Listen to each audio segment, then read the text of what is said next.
রক্তদান শিবির অনুষ্ঠিত হলো শহর বর্ধমানে।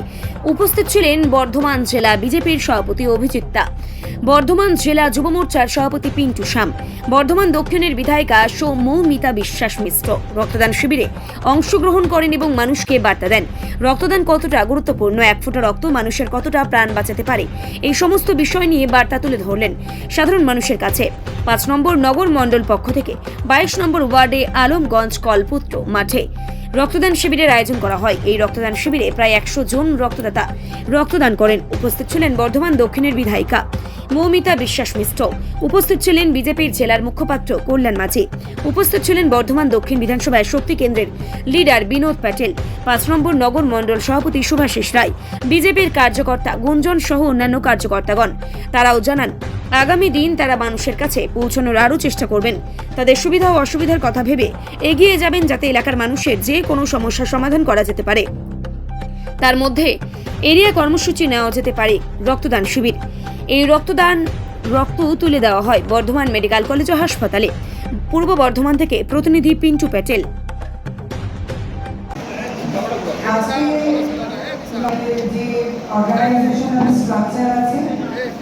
তার মধ্যে যে নগর মণ্ডল আমাদের বলছে, সেই নগর মণ্ডলের উদ্যোগে আমাদের এখানকার প্রেসিডেন্ট আছে আমার সঙ্গে উপস্থিত ভাই শুভঙ্কর, ভাই গুঞ্জন সহ আমার যুব, আমার মহিলা মোর্চা, আমার সকল যে সমস্ত কার্যকর্তারা আছেন এবং যে মহতি সভা বা আমাদের সামাজিক যে দায়বদ্ধতা আছে, যে অনুষ্ঠান স্বেচ্ছায় রক্তদান অনুষ্ঠান যে আজকে আয়োজিত হচ্ছে, তার জন্য আমি আমার তরফ থেকে অনেক অনেক ধন্যবাদ জ্ঞাপন করি এবং আমি নিজেকে এখানে এসে অনেক ধন্য মনে করছি যে এই যে মহতি সভা, আপনারা সকলেই জানেন যে রক্ত শুধুমাত্র আমাদের শরীরে বয়, কাটলে আমরা লাল দেখতে পাই সেটাই নয়, একটা মানুষের জীবনকে বাঁচায় রক্ত।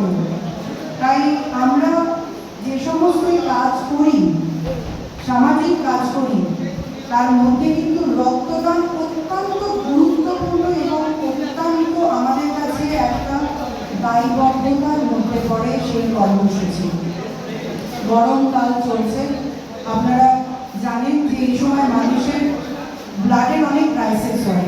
বর্ধমান হসপিটালে এভরিডে 600 থেকে 700 বোতল আপনার রক্ত লাগে। আমি প্রাইভেট তো ছেড়েই দিলাম, আমি শুধুমাত্র বর্ধমান হসপিটাল বললাম। তাই আমাদের প্রত্যেকেরই, যারা 18 বছর আমাদের হয়ে গেছে, মধ্যে আছি, পুরুষ নারী যারাই আছে, আমাদের মধ্যে একটাই শুধু জিনিস আনতে হবে, অ্যাওয়ারনেস, যে রক্ত দান করলে অসুস্থ হয়ে যাব বা আমি রক্তদান করলে আমার শরীরে রক্ত কমে যাবে, এরকম কিন্তু কিছুই বিষয় নেই। যে রক্তটা আমরা দান করি কয়েক ঘন্টাও নয়, কয়েক মিনিট বা কয়েক কিছু টাইমের মধ্যে সেই রক্তটা আমাদের শরীরে বিল্ড হয়ে যায়। এই যে অ্যাওয়ারনেসটা, এটা আমাদেরকে সবাইকে দিতে হবে এবং আমরা যারা মা বাবা আছি বা আমরা যারা বড়রা আছি, তারা আগামী যে প্রজন্ম, আমি জানি ইয়াং জেনারেশনের মধ্যে রক্তদান করাটা কিন্তু একটা তাদের একটা নিজস্ব ইচ্ছে থাকে এবং নিজস্ব প্রয়াস থাকে এবং ক্লাবগুলো